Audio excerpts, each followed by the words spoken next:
Bonjour, avec vous Esma. Aujourd'hui on va faire la suite de la partie de technique boîte noire. Comme on a dit, la technique de boîte noire englobe 5 types de tests. Les partitions d'équivalence où on choisit une valeur de chaque partition. L'analyse des valeurs limites où on choisit les valeurs limites de chaque partition. Là, on a parlé de table de décision où il y a des vrais et faux. Et là, maintenant, on a la transition d'état et par la suite, les cas d'utilisation. Là, les techniques de transition d'état, c'est un système peut montrer plusieurs réponses différentes en fonction des conditions actuelles ou passées son état. Dans ce cas, cet aspect du système peut être montré par un diagramme d'état et de transition. Cela permet aux testeurs de visualiser le logiciel en termes d'état, de transition entre les états, de données d'entrée ou des événements qui déclenchent des changements d'état et des actions qui peuvent résulter de ces transitions. Les états du système ou de l'objet sous test sont séparés, identifiables en nombre fini. Une table des états montre la relation entre les états et les entrées. Il peut mettre en lumière des transitions possibles. Je vais vous donner un exemple qu'on le trouve dans la majorité des exemples. C'est l'exemple de GAP, guichet automatique. Par exemple, vous voulez faire un prélèvement bancaire. Et là, j'utilise Word. Les états, normalement, on va les dessiner. Un instant.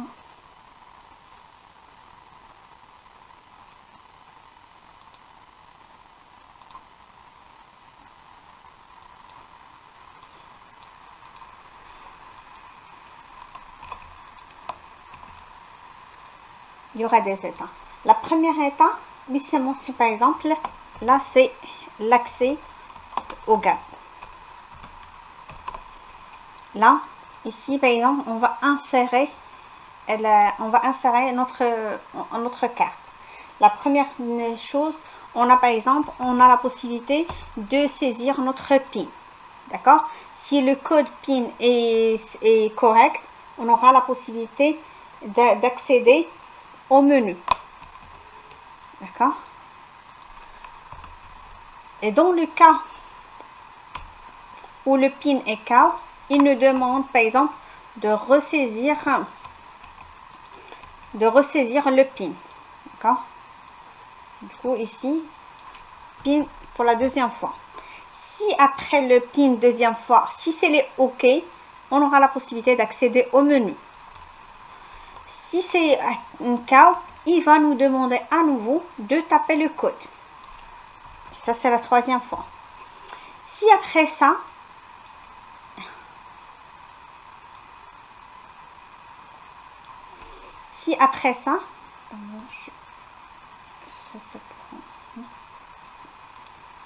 on va le supprimer, c'est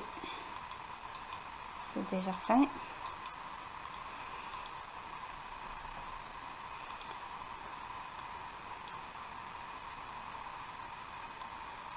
Le code PIN pour la troisième fois est OK, on accède au menu. Sinon, s'il est KO, la carte est absorbée par le distributeur.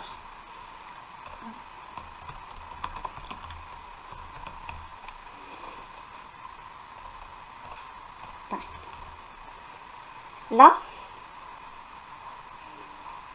c'est ça la transition d'état. Et là, on parle des états. Les états, c'est ça. Là, maintenant, on a 6 états. Et là, on a combien de cas de test pour couvrir tous les états. Là, prenez votre temps et là, vous faites la simulation comme quoi vous êtes en train de passer, par exemple, l'examen. Et vous dites, par exemple, combien il faut pour faire les cas de test. Il y aura quand même pour passer, il y a deux résultats. Il y a soit ce résultat d'aller vers le menu, soit vers la carte absorbée. Du coup, c'est ça les résultats. Du coup, on a deux cas de test pour couvrir tous ces états. Soit pour couvrir tous ces états, soit par exemple, je saisis le code PIN pour la première fois, c'est bon, j'accède à ça, c'est bon, celle-là est couverte. Soit que je dois saisir tout ça, le code PIN pour la première fois, le code PIN pour la deuxième fois, le code PIN pour la troisième fois, et par la suite, la carte est absorbée par le distributeur. D'accord? Et là, normalement, combien, là, il y a une différence. Combien de cas de test il nous faut pour couvrir toutes les transitions. Les transitions, c'est lorsqu'on passe d'ici à un. On va faire ça ensemble. C'est bon, la première fois, j'ai saisi le code. Je vais chercher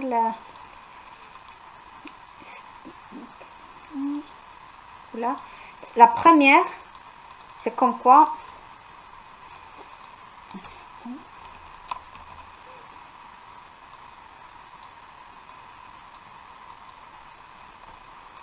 La première étape, d'aller au gap, taper le code, passer vers le menu. Là, c'est la première.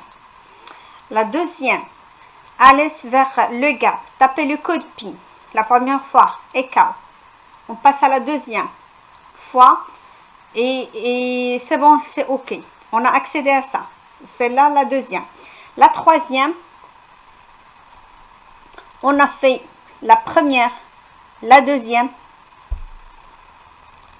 la troisième et là. Normalement, pour dérouler toutes ces transitions, il nous faut 4 cas de test. D'accord? La première, il suffit juste de taper le code et retourner et aller vers la partie menu. Et par la suite, la première, c'est de taper la première fois le code. La deuxième, c'est de taper le code la première et la deuxième fois. La première, par la suite, c'est de taper le code pour 3 fois et aller vers cet état où il sera absorbé. Et même, il y a une autre où la troisième fois, ça sera OK. Là, c'est la quatrième. Du coup, là, on a englobé. Du coup, si vous voulez qu'on le fasse.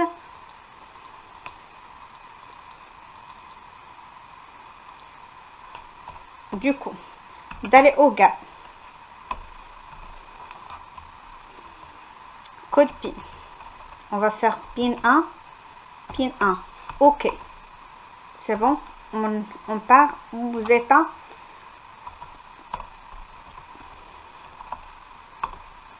On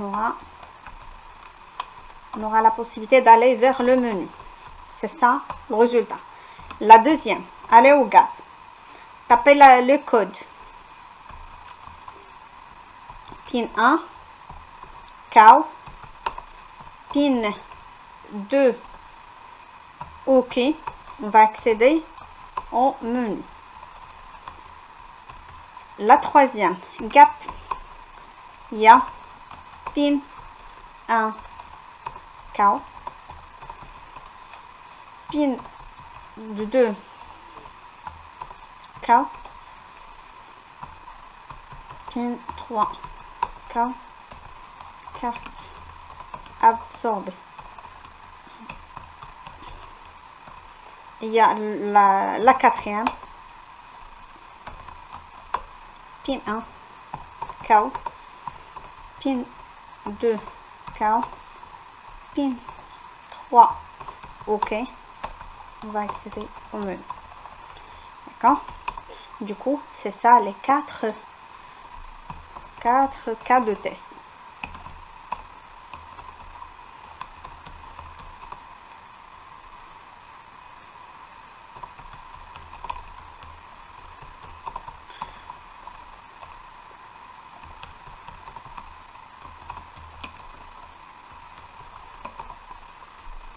D'accord?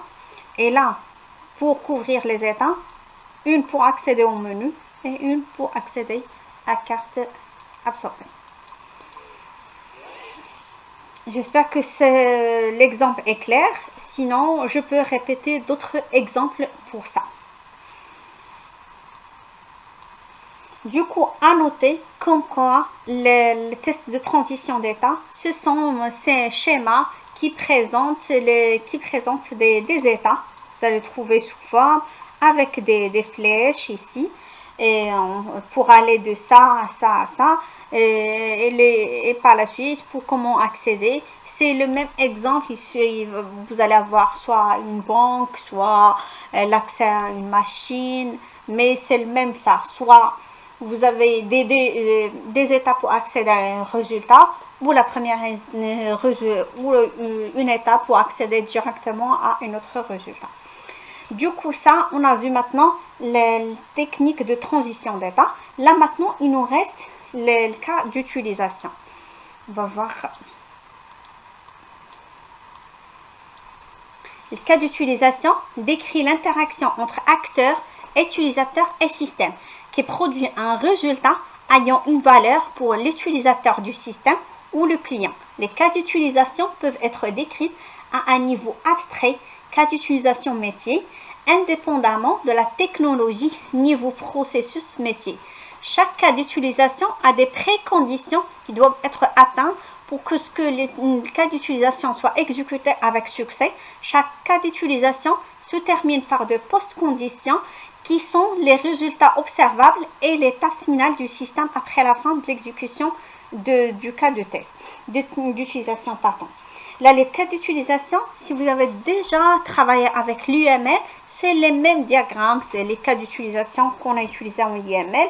Vous aurez des interactions entre des humains ou même des machines et là, mais avec un cas d'utilisation, on ne peut pas définir le nombre de cas de test. D'accord? Parce que avec un diagramme, vous ne pouvez pas avoir ça. Un cas d'utilisation a généralement un scénario dominant, c'est-à-dire le plus plausible et parfois des scénarios alternatifs. La conception de cas de test à partir des cas d'utilisation peut être combinée avec d'autres techniques de test basées sur les spécifications. Ils permettent aussi de découvrir des défauts d'intégration causés par l'interaction et les interférences entre divers composants, ce que ne découvrent pas les tests individuels de composants. Comme j'ai dit, lorsque j'ai dit des théories, ça c'est pour vous aider lorsque vous aurez des questions de type c'est quoi cas d'utilisation, qu'est-ce qu'on englobe. Vous aurez des machines et des humains. Lorsqu'on parle des cas d'utilisation, ça peut avoir des machines ou d'autres choses. Du coup, c'est ça pour cette partie de boîte noire. On a parlé de transition d'état et là, on a parlé de cas d'utilisation. Si vous voulez, je peux vous montrer si vous avez oublié comment on utilise UML. C'était plutôt des diagrammes. Je ne sais pas si j'arrive à dessiner comme il faut, mais on va voir.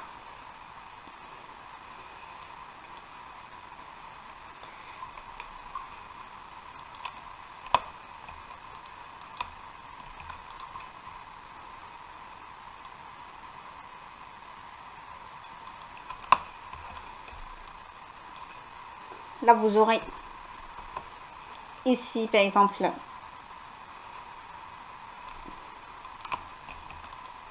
une page. Il y a dedans, par exemple, vous aurez, par exemple, l'identifiant, mot de passe. Et là, par exemple, le bouton pour accéder. Et là, c'est, par exemple, ça c'est annulé.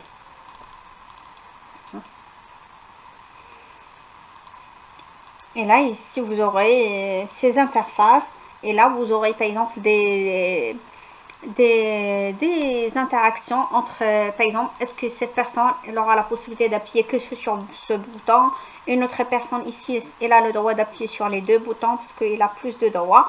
Du coup, je vais vérifier si lorsque je vois des présentations en UML et par la suite, je vous présente ça ou je vous laisse ça en question.